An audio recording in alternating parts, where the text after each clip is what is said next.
Hello, this is your host, Todd Lewis of the Praise of Folly podcast. Don't forget to like, share, and subscribe and hit the notification bell. Don't forget to share with friends. Don't forget to follow me on Twitter, Facebook, and Telegram, as well as supporting me on Subscribestar, Buy Me a Coffee, and Locals. And make sure to check out my Substack. And also, just today, I dropped a new article on Substack, which covers the same topic as I'm going to cover in this video, but in a little more detail because I have more time to write up an essay. So today's discussion will be about the influence of Wall Street in the 20th century and how it has radically altered global politics and domestic politics in ways that most people are not aware of or would deny, or creates short circuits in their historical narratives. Most people, whether of the political right or the political left in the United States, have certain normie narratives, i.e., the U.S. went in to make the world safe for democracy in World War I, and then fought the communists in the 20s, the Red Scare, and then fought the Germans in the 30s, and then fought the communists in the Cold War. And all of these were mortal threats to freedom and democracy, and that Wall Street in America was on the side of the angels and all this nonsense. Now, on a totally separate issue, which I will get to at one point, is the idea of the historical blackout. Harry Elmer Barnes wrote an essay of that name, The Historical Blackout, as well as the smoking gun for this, which is the 1946 Rockefeller Annual Report, which basically says they're just going to create a bunch of patsies to write the history they want them to. The American historian Charles A. Beard, who was at that time one of the most respected historians in the country, admitted as much. And this is basically what we get from corporate history. So hello, Morgan, Minoan, Craig Mitchell, GF, and Zeo Science. But that's not today's discussion. Today's discussion is what Wall Street actually did. And this is broadly the result of 15 years of research. And here we go. So we're going to start with their MO. Norman Dodd, head of the Reese Committee in 1952-54, in interviews with G. Edward Griffin and Stan Monteith, tell of his findings that the goal of the nonprofit foundations, aka Fronts for Ford, Carnegie, and Rockefeller, the Reese Committee was an investigation of nonprofit organizations, was to radically change America socially and engineering global wars and crises to scare the people into social change. They believed that the best way to affect social change was through crises. One is remembered of Rahm Emanuel, who said, "Never let a good crisis go to waste." Now, in this case, this was an economic crisis, the 2007 and 8 crisis. So it's more than just a global military political crisis. One is also reminded of Randolph Bourne, who stated war is the health of the state, meaning that the state grows by claiming a state of emergency through war to then acquire more power to itself. Through this means the state is like a wave that keeps cresting on the beach, and as it recedes, it never recedes to the part to which it was at the beginning. It always recedes just a little bit further than it started. U.S. entry into World War I was engineered by the merchants of death, i.e. arms industries, as described by Smedley Butler in War's Racket, and H.C. Engelbrecht's Merchants of Death. The main goal of this intervention was to get the United States involved in the global transnational organization of the League of Nations. Isolationist tendencies in the U.S. were strong at the time, and Wilson's initiative failed. Also, in the UK, we have the rise of the Milner Group, founded by Lord Milner, and the Rhodes Foundation by Cecil Rhodes. According to Carol Quigley, these men formed the Roundtables, secret organizations that planned for a technocratic society. We have the likes of George Bernard Shaw, Bertrand Russell, Aldous Huxley, and H.G. Wells, all discussing the need for a technocratic world government to end war. C. Russell's The Scientific Outlook and the Impact of Science on Society, Huxley's Brave New World, Wells' Open Conspiracy and the New World Order.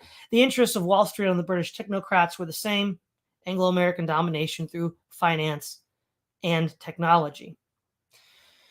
As far as the origins of the Federal Reserve Bank and this Wall Street cabal, I recommend again G. Edward Griffin's Creature of Jekyll Island, where he discusses the rise of this group. Now, this is the first big bombshell. Of course, anybody who's watched my series on Sutton knows that I've already talked about Wall Street and the Bolshevik Revolution. So I'm just going to summarize some of the stuff here. Wall Street, through agents like William Boyce Thompson and Raymond Robbins, gave financial aid to the Bolshevik cause in order to consolidate Russia into a captive market. William Boyce Thompson gave $1 million to the Bolshevik cause, funneled through the Morgan Chase bank branch in Petrograd. They sought monopolistic control of Russian markets through Lenin. In the Senate Overman Committee 1918 to 1919, one Mr. Williams testified that it was in the interest of the U.S. to let the Bolsheviks take power since it would stunt Russian economic development. Because Russia is a vast country the size of North America, actually larger, it would have had, under any normal development program, been a near peer power to the United States. And in some sense, the Bolsheviks were seen as a way that you could neuter that. This indicates that the Bolsheviks were used as a counter-gang to undermine the February Revolution, which was nearly bloodless and represented democratic socialist strains. And a counter-gang is basically this. It's a gang that is secretly created by the forces fighting the resistance forces. So we see this in the Mau Mau insurrection in the 50s in Kenya. The British funded black nationalist movements to ostensibly, quote, fight the British, but in reality undercut the Mau Mau's strength and dilute it in favor of groups that you controlled.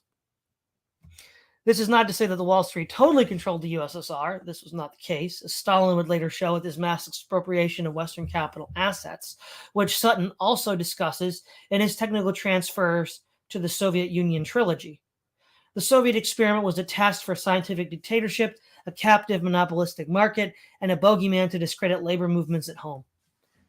Wall Street, in the search for more crises, military global crises, to then socially change America, funded the rise of Adolf Hitler, as discussed in Sutton's Wall Street and the Rise of Hitler. If the USSR was meant to be a captive market and Hitler wanted to invade the USSR for Lebensraum, why did Wall Street do this?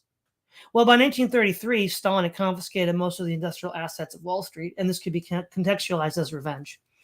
I think there are 5 reasons for this. 1, social engineering at home, back to what we saw with the Reece Committee. 2, funding both sides of a war for profit. 3, revenge on Stalin. And then 4, create a boogeyman to distract the left. 5, another example of a scientific dictatorship based on the then trendy race sciences pushed by Margaret Sanger and co. with her American Birth Control League. This is something Bertrand Russell points out in his discussions about the scientific dictatorship, that really there isn't a terrible amount of difference between the Nazis and the communists with regards to their society. But he was himself commenting on the oddity that if a scientific dictatorship was German, it was bad, but if a scientific dictatorship was Russian, it was good. But what he's basically saying is that they're so similar that it's not that sensible to talk about them as fundamentally different, which I argue is evidence in favor of them being tests for the American control. In England and America, we still have the rule of law, limited government, and checks and balances. So a fully radical test of some of these scientific theories could not be done in the Western world. During the Cold War, Wall Street spent a lot of time aiding and arming the USSR, from the Great Grain Heist of 1973 to the Bryant Chucking Grinder Company selling ball bearings for use in the ballistic missile guidance systems. Sutton discusses this in his The Best Enemies Money Can Buy. And the Great Grain Heist took place when Nixon, as he observed the Soviet Union going through famines, as they were also supporting North Vietnam with weapons produced from plants built by capitalists in the 30s. He helped organize low interest rate loans for the Soviets to borrow money to buy grain from Canada and the United States. Which is odd, because during World War II, I don't think anybody would have done that with the Nazis. This can be gotten in with America's Two Ways of Waging War, an essay written by Francis Parker Yockey discussing the difference. The reason why I think there was a difference is because ultimately, since technique seeks to make everybody fungible and eliminate all organic identities, any sort of racialist tendencies were inimical to a technological society. And ultimately, that's why the elites favored, for a time, something like socialistic communism, which even they eventually turned against in 1991. The elites became even more savvy and sought to organize domestic crises to revolutionize the country. The major problem for Wall Street was organized labor, a force to be reckoned with in the years 1870 to 1935. Organized labor was defeated in 4 waves: a Red Scare based on the Bolsheviks in Russia, co-opting them with FDR. Huey Long wanted to let a crisis of capitalism develop in the Great Depression, which he then believed would lead to a collapse of the capitalist system. Third, the 1960s radicals shifting the struggle from fighting capital to cultural issues. And 4, a complete takeover after 2011 by shifting the focus from class struggle to race, gender, and sex. None of these issues threaten capital at all. More on this anon. After World War I, Wall Street had a problem. That problem was overproduction. The result of efficient production methods as a result of scientific industrial management called Taylorism, the market could be saturated with most necessary goods. Only things like soap and food were used on a daily basis. What to do with these factories?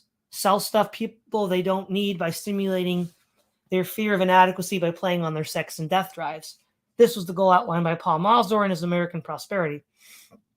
Edward Bernays took the tools of propaganda, then perfected in World War I, and brought them to Madison Avenue and helped form demand in people. One of his early examples was the Torches of Liberty experiment, where he got a bunch of suffragettes to smoke cigarettes. He wanted to, which of course doubled the sale of cigarettes because now women were going to buy cigarettes. He wanted to create an environment of choices that was totally produced by Wall Street. So no matter what choice you made the one they wanted. This was and is the mechanism for control. So they control all the inputs and outputs. And so your choices you have are only the choices they give you. And they exclude certain choices by default, either by regulation or by changing the material conditions or the education system. In the 1940s and 50s, the differences between Republicans and Democrats, liberals and conservatives were marginal. This common ground based on shared values of Christianity and American tradition formed the basis of a bipartisan support for regulation of Hollywood content in the Hays Code, bipartisan Protestant Catholic support, and strong unions to hold corporations accountable. Taking their cues from the Bible, they sought to make a Tower of Babel moment. If people cannot understand each other, they cannot collaborate. They then created the culture of drug, sex, and rock and roll to do so. The drugs angle came from the CIA and Project MKUltra. Timothy Leary through Sidney Gottlieb introduced the world to LSD. His slogan was tune on, turn in, and drop out. Timothy Leary also said that the CIA was a, quote, real Central Intelligence Agency. I mean, what better way to get people to just, not fight the power than just to get high and doped up and drop out of society? And it's sort of what they wanted them to do. And of course, MKUltra was about using drugs to sort of mind control people, but it didn't really work. You could put people in suggestible states, but you couldn't actually control them. But you could use it to distract them and to dope them up. The sex angle was Alfred Kinsey, a pedophile who molested children, as Table 34 of Sexual Behavior in the Human Male clearly shows. Was funded by the Rockefellers Institute to do, quote, unquote, sex research. He took people's sex histories and used it as blackmail against them. The only way to handle Kinsey was for the Rockefeller Foundation to find someone whom he did not have a sex history of. For the rock and roll angle, many prominent groups had band leaders such as the Doors or prominent players such as the Police who had deep state dads. George Stephen Morrison, father of Jim Morrison, was a U.S. admiral during the Gulf of Tonkin incident. Interesting. And Miles Copeland Jr., father of Stuart Copeland, was a CIA intelligence officer. This is basically the 1960s, and all these music and drugs people were sort of just like a Rumspringa for blue-blooded liberal brat kids. That's basically what it was. And then all of the externalities that befell the rest of the country. Let's see. The groundwork for all this was laid in the 1950s with the CIA and their Congress for Cultural Freedom, which was used to fight communism and infiltrate the old left to form the new left. The goal of all this was to produce a series of frozen conflicts, aka the Culture War. A frozen conflict is one in which there is no formal peace treaty, but there is also no active hostilities, though they might break out at any time. The police and military prevent frozen conflicts of the Culture War from escalating too far while keeping the people fighting each other rather than their true oppressors. In 2011, the people got too close to the source of their problems. The financial crisis that lasted from 2007 to 2011 culminated in the Tea Party from the right and Occupy Wall Street from the left. There was from the start much infighting between these factions, and within these factions, all the result of counter gangs led by strategically placed feds and general propaganda. Yet they were naming the man behind the curtain, and this could not be tolerated. This led to the aforementioned race war orchestrated by Wall Street buyout of liberal and socialist media outlets by targeting whites, men, and conservatives rather than the capitalist system itself. Back to organized labor. By identifying the counter gang of the USSR as equivalent with socialism, any domestic labor movement would have a hard time standing on its own in the minds of the American people, making crackdowns easy to justify. Hence, the Battle of Blair Mountain in the 1920s in West Virginia, where the National Guard was called out and 2 airplanes were used to bomb striking miners who were fighting with the private security of the Baldwin Felt Agency. Things got bad enough, though, in the 1930s that FDR himself, backed by Wall Street, see Sutton's Wall Street and FDR, sought to co-opt the workers' movement by giving them a buy-in of job security, workplace protections, and high wages. Huey Long opposed this and recommended that nothing be done to combat the Great Depression, to force a crisis of capitalism. Long was also assassinated. It's interesting. Because ultimately, if you buy into this, you haven't really solved the problem. You only put a Band-Aid on it. And as we see now, we've reverted back to 1870s level of labor management, which is pretty crummy. The 1960s represented a total abandoning of the real issues of labor in favor of hedonism and consumerism and self-expression, all conveniently provided by your friendly capitalist peddler of crap you didn't know you needed. As niche issues based on sexual expression, racial identity, gender identity, and subcultures, the labor movement was diluted. Yet even as late as 2011, there were still old-timers who were the core of the movement, who could still direct it toward Wall Street. By this time, there were many ersatz elements serving the governing interests, ranging from feminism to the Rainbow Coalition to Black nationalists to Latino nationalists. There were a lot of counter-gangs to dilute labor. When the activation code of racism, sexism, and homophobia went viral in 2011, along with the rise of social media, the old guard was totally defeated. And now anti-globalist liberals and socialists who for decades opposed U.S. military interventions abroad supported escalating conflicts with Russia and China that could lead to World War III. The labor movement was invaded by Wall Street-backed counter-gangs and crushed.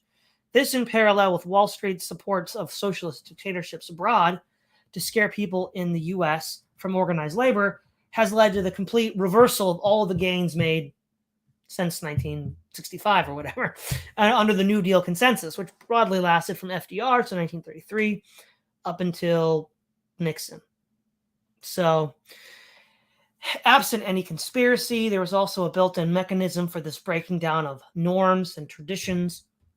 The expansion of the cash nexus, as described by Carlyle and Marx, is the efforts of capital to smash traditional societies in order to commodify the sacred and off-limits that tradition protects. The commodification of sex as an identity reached its height with the Rainbow Coalition. These people are totally enthralled to the Wizards of Wall Street in the fact that they have no positive identity in themselves that has not been given them by Wall Street. And yet, many of them are so deluded as to think that they're actually fighting the man. It's unbelievable. I guess it's not that unbelievable. Noam Chomsky could be this like edgy anarchist bro working for MIT claiming to fight the man. It just shows you the state of the quote unquote left, that they can actually be working for the man and then claim to be fighting him. The 60s broke down the Christian consensus in favor of liberalism, and the 2010s broke down the liberal convention in favor of the scientific dictatorship. In a world where everyone and everything has a price, the rich man is king. So what can we sort of contextualize and learn from all this? Well, one of the things is, as a part of the creation of counter gangs, and this goes for the right as well. I could have talked about how the conservative movement was started by William F. Buckley Jr., and which is fusionism, quote unquote, conservative social values with what we say, free market economics, like libertarianism with Frank Chodorov. And, as anybody who's looked at the Unabomber Manifesto, as Ted Kaczynski pointed out, conservatives are just stupid if they think that this technological progress, which is, quote, progressive, unquote, can be allowed, can be rendered consistent with their traditional values. Their traditional values are going to be torn apart. And the socialist critique is that these market forces will tear apart traditional values. And, since the foundation of modern conservatism, say after FDR, that's exactly what we've seen happening. All of these traditional values have been shredded by capitalist forces, by market forces, and by technological forces. So, again, they see part of what makes the counter gangs so effective, both on the left and the right, is that what they do is they give you, they preserve a part of what you believe, which is true. Like, preserving traditional values on the right or fighting, corporate power on the left. but then they add a whole bunch of other nonsense views that radically undercut your position. And the more of those you accept, they're kind of like poison pills. One or two of them won't kill you, but you take the whole dose and you're going to destroy your movement. What ends up happening is these people end up completely turning around to the opposite of what their stated intentions were, because they were sort of this built-in ticking time bomb where eventually what would happen if they kept on accepting the propaganda from their sources, they would end up embracing positions that were diametrically opposed with their original starting values. And we've seen this throughout a whole bunch of institutions, right and left, in the United States in the last 80 years. And so a lot of the changes we've seen in the last 20 years, the last 5 years, that have made people just scratch their heads like, wow, all these people are just completely flipping. Well, I guess you could say beginning with Trump, 2016. That was because this activation had completed. The original positions they stood for, they have since more or less completely abandoned in favor of the ersatz positions they were fed. And so now these people they're not necessarily under the complete control of the system, because certainly they viewed Trump as a serious threat, tried to oust him, arrested a lot of MAGA people. But they're almost like the experiment that got away, kind of like Stalin and the Bolsheviks were the experiment that got away. And sort of like China, right? Obviously, all of this helps to contextualize what's happened with China in the last 20 years. If you knew about the Soviet technical transfers and Wall Street aid to Lenin, what happened with China and the free trade fanatics sending all of our jobs over to China and gutting the American heartland is completely understandable. Except it's a worse mistake because we didn't give Stalin our factories. We just helped build his.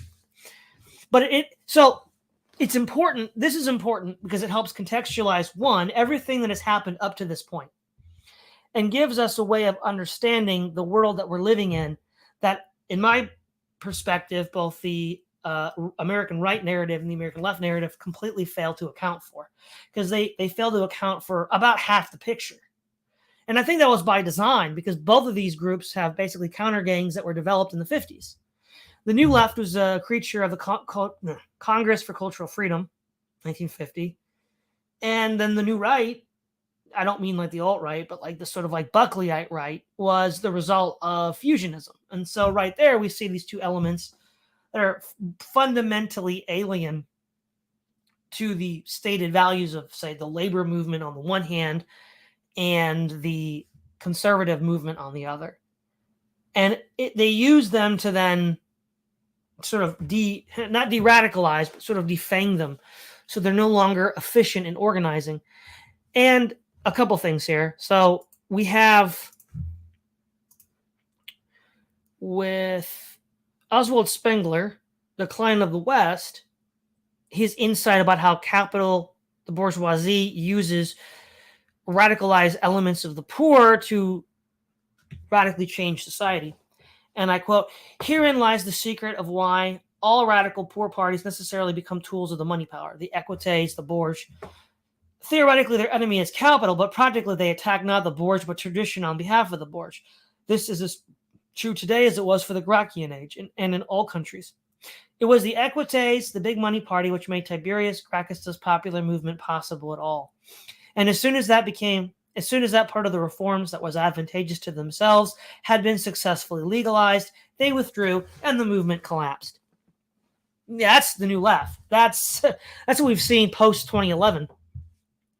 And this model we also see with Baudrillard in Simulacra and Simulation. He discusses how one way of contextualizing the Vietnam War is that the communists, who the Americans were fighting, allegedly, we were both working together to destroy traditional cultures, traditional societies in Vietnam.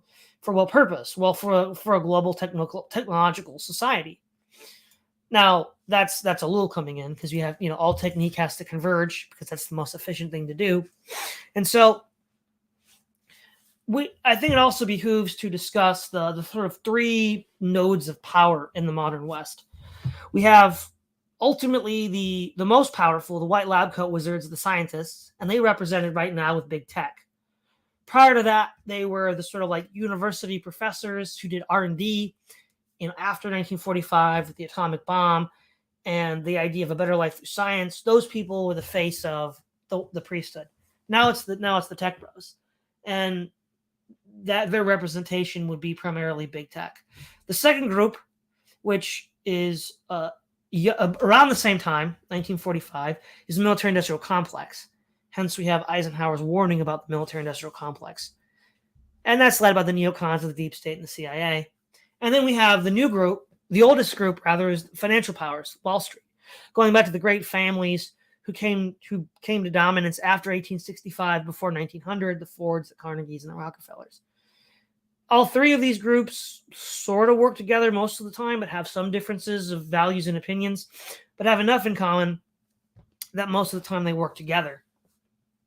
And so what they do is the white lab coat priesthood, because remember, both socialism in the Soviet Union and China, as well as what we have today in the United States, claim to be scientific.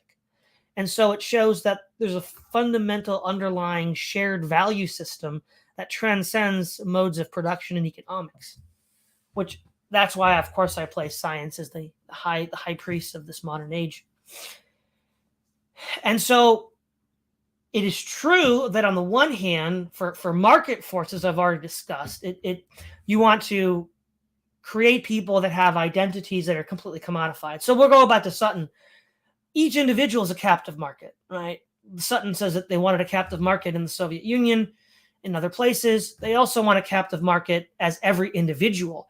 And if you have a totally synthetic ideology, which is the product of capital consumption, then you're totally under their control. You have no independent existence. You can't meaningfully resist them, even though you can just, imagine in your fever dreams of delusion that you are. And then they've won. They've completely won. And they've now actually turned socialism and communism into a sort of commodity. So now you can, buy Soviet memorabilia on Amazon, and that's how they win. They're wearing the skin of their enemies now.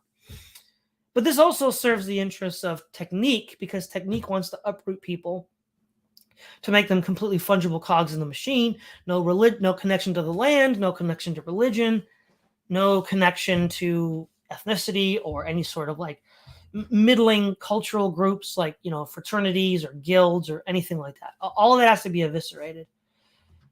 And socialism was useful to this movement in places like, Russia and Germany and China and the Third World, because it created this weaponized militant force to just completely annihilate traditional societies. And traditional societies have always been the big losers of these kinds of conflicts. And so all of this is underneath the rubric of the technocratic dictatorship, the technological society, which is the result of the roundtables, which contain, the Milner Group and the Rhodes Foundation, which is, again, discussed. The goals are discussed extensively by Bertrand Russell, H.G. Wells, George Bernard Shaw, Aldous Huxley, and even to some extent C.S. Lewis discusses this in The Abolition of Man. And so what we see here is the next question is, why have people been so ineffectual in fighting this? The first reason they've been ineffectual is they don't really name the people who are responsible. Sometimes some people get close. C.S. Lewis talks about the scientific leadership. Some of these other guys, Bertrand Russell eventually becomes a little afraid of what the entailments of the scientific dictatorship are. But none of these warnings were paid any heed to.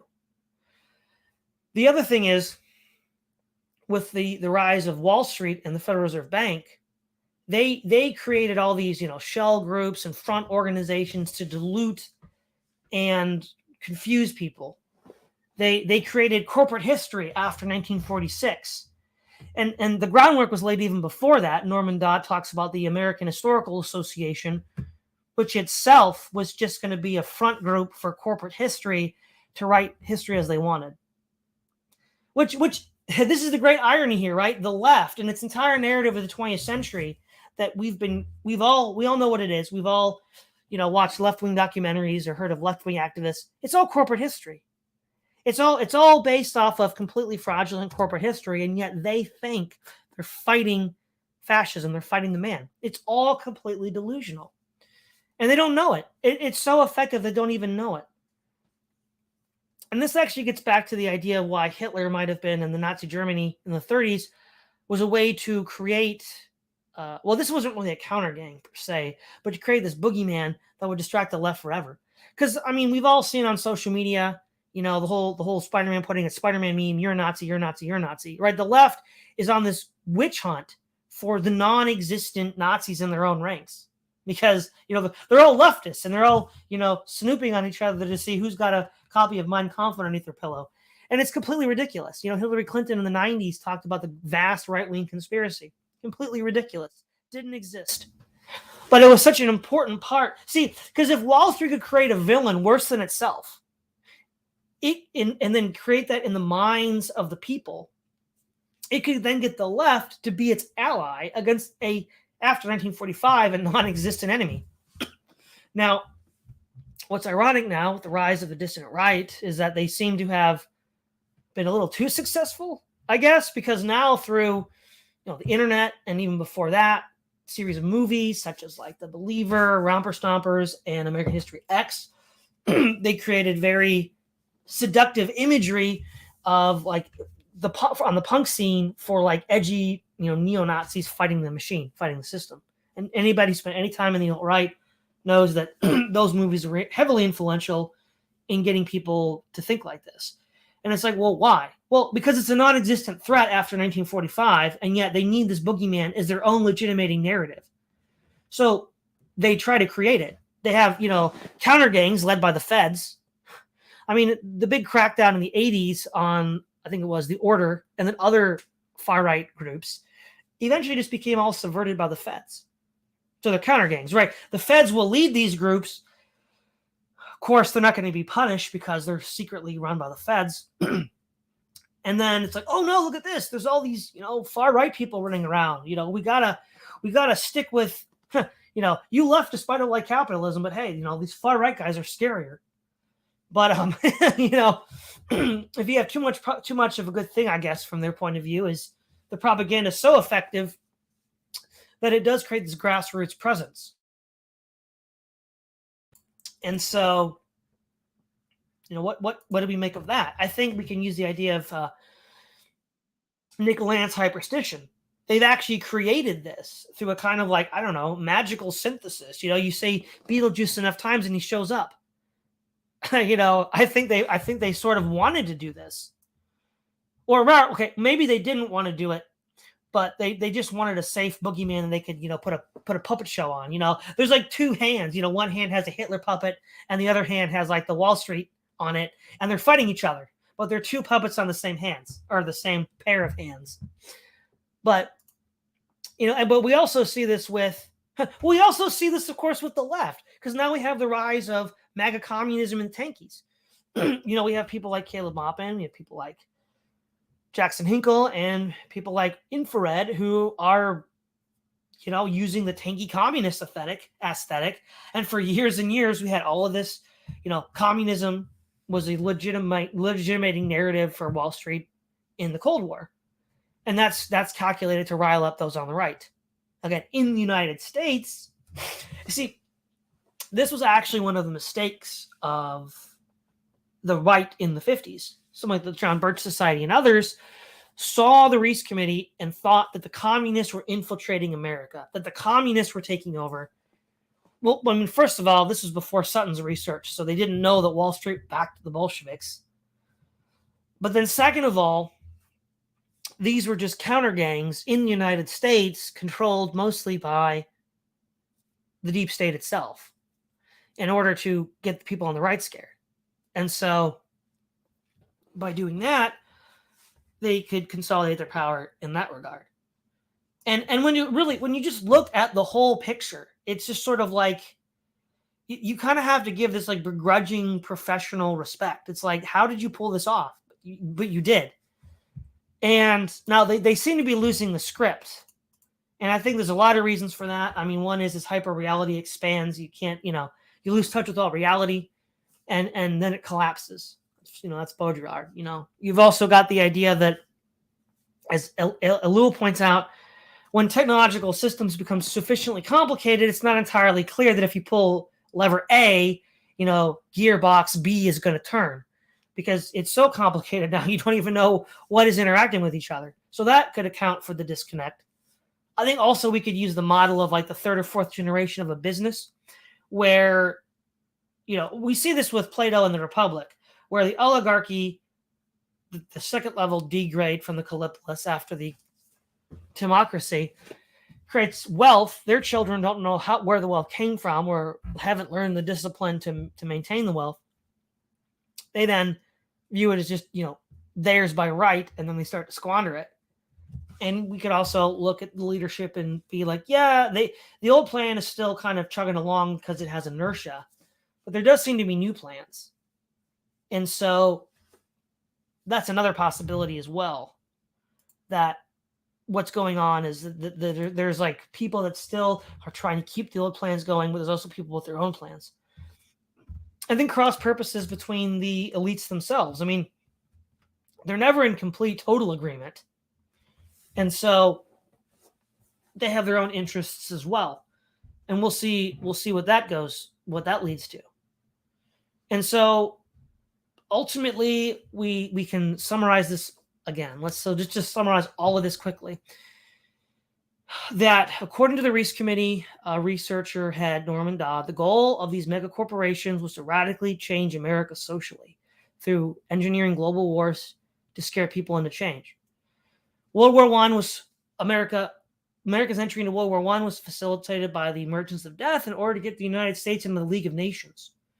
The technocratic dictatorship has its roots in the Milner Group, founded by Lord Milner, and the Rhodes Foundation by Cecil Rhodes, and the roundtables discussed by Carol Quigley.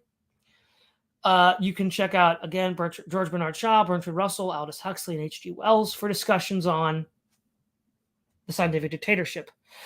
The Soviet Union was funded by Wall Street as a countergang to discredit democratic socialism of the Kerensky variety, to stunt Russian economic development, and to create a captive market for exploitation. This all backfired when Stalin confiscated their resources. Wall Street then supported Hitler in the 30s for at least 5 plausible reasons, creating a crisis abroad to engineer social change at home, to fund both sides of a war for profit, revenge on Stalin, create a boogeyman to distract the left. Another example of scientific dictatorship to execute the race theories that had been pursued in the United States and Britain. During the Cold War, they funded the Soviet Union, helping them buy food and ammunition and weapons, as Sutton describes in The Best Enemies Money Can Buy.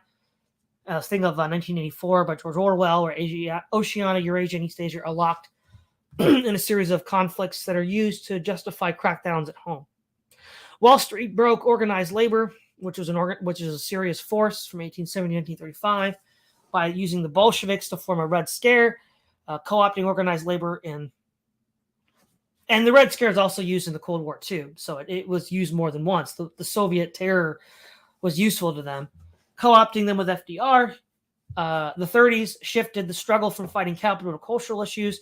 2011 completed that by changing everything to race, gender, and sex, all within the penumbra of digital technological society. The goal was to deal with the problems of overproduction, brought about by Taylorism, so you get people to buy stuff they don't need, by preying upon their fears of sex and death. Edward Bernays convinced people that all of their choices are theirs, when in fact they're only allowed to choose from a pre-selected menu brought to them by Wall Street. America was pretty homogeneous in the 40s and 50s. That made it easy to enforce regulations against corporations. And so they wanted to break that up. And they used the 3-prong attack of drug, sex, and rock and roll. The drugs angle came from the CIA and Project MK Ultra. The sex angle came from Kinsey and the Rockefellers. And the rock and roll was, again, a lot of just deep state brat kids running around causing trouble. The Congress for Cultural Freedom, founded in 1950, created the New Left in order to supplant the Old Left, to subvert and also undermine the Soviet Union. 2011, people got too close to the problem. Financial and banking services. This led to the creation of new counter gangs and new narratives to distract the right and the left. And lastly, we have there's the own internal mechanism of controlling people to commodify every aspect of life and to break them into cogs that can fit efficiently in the machine. So that's a nice discussion. Now, obviously, there's much, much more that can be said about Wall Street and the wars and all of its funding of, both sides of a conflict and this and that and the other thing. I mean, we have Wall Street, now, funding Ukraine, right? We have Wall Street building up China to then fight China. It's an old playbook. They keep doing it. The one thing I can say is that history shows us that such games cannot last forever. For example, Winston Churchill believed in the 30s that it was, Britain had a divine right to keep Europe divided and to keep stirring up the pot to make sure that nobody consolidated Europe. At World War II was the death knell for the British Empire, and that game ended. One would hope that the current crisis brewing domestically and abroad will be the end of the counter gangs and the Wall Street technocratic dictatorship control grid for social engineering. Cyber Ninja Zero, hello. Trouble Armstrong, hello.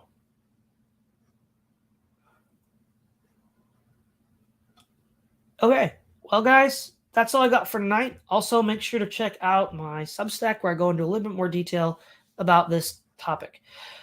Also, you can expect to see probably future episodes on more narrow focus within each topics over the next coming years. This is Todd Lewis, the Praise of Flight podcast, signing off.